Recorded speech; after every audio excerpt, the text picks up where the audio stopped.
যে হাসিনার জেলে আমি যাব না। হাসিনা আমাকে কয়েদি বানিয়ে মাটিতে শোয়া রাখবে।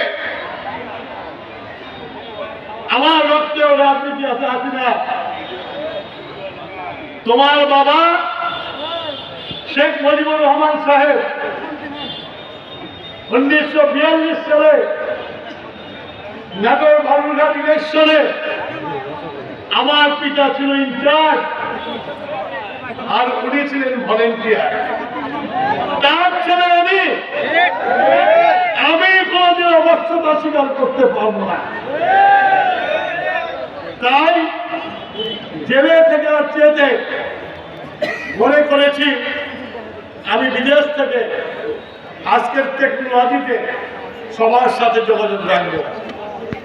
ইনশাআল্লাহ যতগুলো আন্দোলন হয়েছে গত 2 বছরে আমি বিদেশ থেকে তারা রায়গঞ্জ, সরঙ্গা, সিরাজগঞ্জের প্রত্যেকটা থানায় এবং দেশের বিভিন্ন করায় যোগাযোগ করেছি, আন্দোলন পরিচালনা করেছি।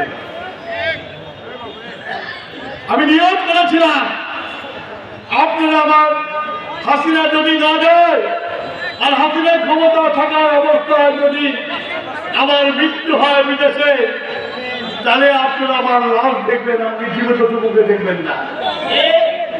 আল্লাহ আমার দোয়া কবুল করেছিল। হাসিনার পতন হয়েছে, হাসিনা নিজের বাড়া ভাতও খেতে পারে নাই। যে জনগণকে অত্যাচার করেছিল সেই জনগণকে তার বাড়া ভাত খেয়েছে। যে মুরগির রান খেতে চেয়েছিল সেই জনগণ দিয়ে মুরগির রান খেয়েছে। এটাকে বলে আল্লাহর বিচার। আল্লাহ বিভিন্ন সূরায় বলেছে অহংকার করো না, অহংকারের মালিক আমি, তোমরা কেউ না। আগে হাসিনা এমন দম্ভ হয়ে গেছিল, এমন ভাবে কথা বলতো মনে হয় যে